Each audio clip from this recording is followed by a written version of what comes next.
তো বন্ধুরা কলকাতার একটি দুর্দান্ত প্লেয়ার। হ্যাঁ বন্ধুরা, কলকাতার একটি দুর্দান্ত সমস্যা যেটা হচ্ছে ওপেনিং। হ্যাঁ বন্ধুরা, ওপেনিংয়ে কিন্তু কলকাতার দুর্দান্ত সমস্যা এখন নয়, বিগত কয়েক বছর থেকেই। তো যেখানটায় দুর্দান্ত প্লেয়ারকে নিয়েও কিন্তু কলকাতা নাইট রাইডার্স তার ওপেনিংকে খুব একটা ভালো পাওয়ারফুল করতে পারছে না। সেদিকে তাকে কিন্তু একটা দুর্দান্ত প্লেয়ার কিন্তু কেকেআর নজরে কিন্তু আছে বর্তমানে।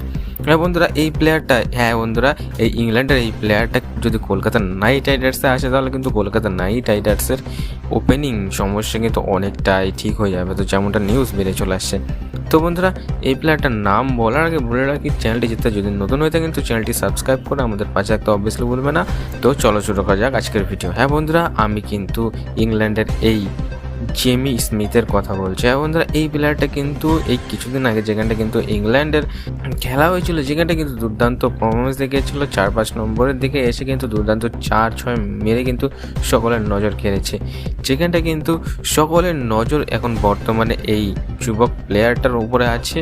তো কিছু সূত্র থেকে এটা নিউজ বেরিয়ে চলে আসছে যে জেমি স্মিথ কিন্তু আসতে চলেছে কলকাতা নাইট রাইডার্সে এবং তার সাথে একটু কন্ট্যাক্ট করার চেষ্টা করছে কিন্তু কলকাতা নাইট রাইডার্স।